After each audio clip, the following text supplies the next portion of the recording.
మిత్రులందరికీ నమస్తే. Welcome to Madhuharitham the sweet nature. ఈరోజు మా టెంపుల్లో ఒక అద్భుతమైన ఈవెంట్ జరిగింది. అదే కూడారై తిరుప్పావై ఉత్సవం. ఈ ఉత్సవం ఎందుకు చేస్తారనే దానికి పంతులు గారు ఒక కథను వివరించారు.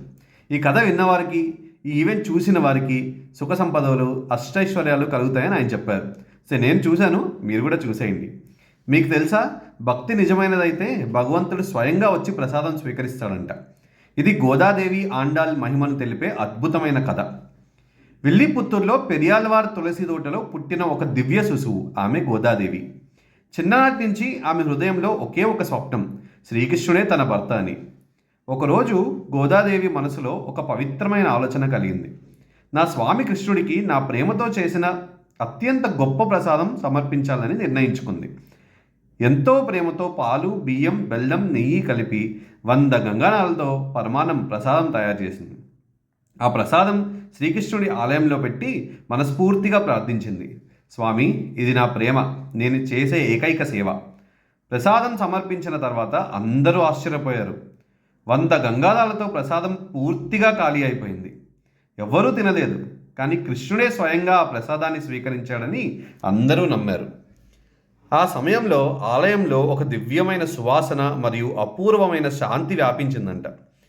ఈ లీల ద్వారా గోదాదేవి నిరూపించింది, భగవంతుడికి పరిమాణం కాదు, భక్తి ముఖ్యమని. నిజమైన ప్రేమ ఉంటే భగవంతుడు ప్రత్యక్షంగా స్వీకరిస్తాడు. ఈ కథ జ్ఞాపకార్థంగా ఆండాల్ కళ్యాణోత్సవం సమయంలో అనేక ఆలయాల్లో పెద్ద ఎత్తున ప్రసాదం నివేదన చేస్తారు. మన గుడిలో కూడా సామూహికంగా తిరుప్పావై పఠించి అందరూ 100 చిన్ని గంగాళాలతో ప్రసాదం నివేదించి అందరికీ పంచిపెట్టారు. ఈ కథ నుంచి మనం తెలుసుకోవాల్సింది ఏంటంటే, మనం ఏదైనా మొక్క అనుకున్నప్పుడు దాన్ని పరిపూర్ణంగా భక్తితో పూర్తి చేయాలి. ఫర్ ఎగ్జాంపుల్, మనం ఏదైనా పండగకి ఒక 5 కేజీలు ప్రసాదం చేస్తామని మొక్కుకుంటాం. కానీ తీరా కోరిక నెరవేరాక 5 కేజీలు ఎందుకు, దేవుడు తింటాడా ఏంటి అని 1 కేజీ చేసి సరిపెడతాం. అది చాలా తప్పంట. ఈరోజు పంతులు గారు చెప్పారు ఇదే ఎగ్జాంపుల్. మనం ఇంత ఇవ్వాలని దేవుడు అడగలేదు, మనమే అనుకున్నాం. సో అనుకున్నప్పుడు అది పూర్తి చేయాలి. పోనీ మనమైనా ఎక్కువ అతికి పోనక్కర్లేదు. 5 కేజీల బదులు 1 కేజీ అనుకోండి, ఉన్నంతలో అదే పరిపూర్ణంగా పూర్తి చేయండి. దేవుడు తింటాడా అని కాదు, ప్రసాదం చేసి దేవుడికి నివేదించి పేదవాళ్ళకు పంచండి. మానవ సేవే మాధవ సేవ అని కృష్ణుడు ఎప్పుడో చెప్పాడు. సో ఈసారి నుంచి అలా చేద్దాం. పంతులు గారు పెద్దవాళ్ళు, జీవితం తెలిసిన వాళ్ళు, అలాంటి వాళ్ళు చెప్పినప్పుడు మనం వినాలి, విని తీరాలి. సనాతన ధర్మం పాటించాలి. ఆ శ్రీనివాసుడికి ఇస్తున్న హారతి, చేస్తున్న సేవ చూడండి ఎంత వైభవంగా ఉందో. 2 కళ్ళు సరిపోవట్లేదు. సరే, నా మాటలకేం కానీ మీరు కాసేపు మనసారా తిలకించండి, చెప్తా.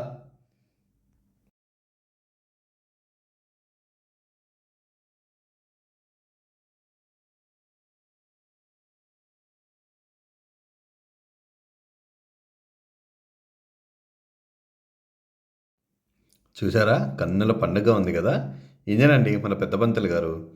ఇలా భక్తులు తెచ్చిన హారతిని కూడా గోదాదేవి శ్రీనివాసులకి నివేదించారు. ఇలా సేవ కూడా చేశారు.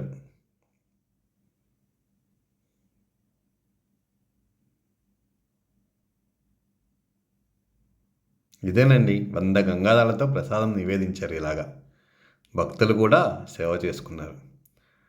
ప్రసాదం చూసారా, నోరు ఊరిపోతుంది కదూ, అద్భుత. ఇంతేనండి ఈరోజుకి. ఇంకో వీడియోలో మళ్ళీ కలుద్దాం. వీడియో కనుక నచ్చినట్లయితే లైక్ చేయండి, షేర్ చేయండి, సబ్స్క్రైబ్ చేయండి. సర్వేజన సుఖినో భవంతు.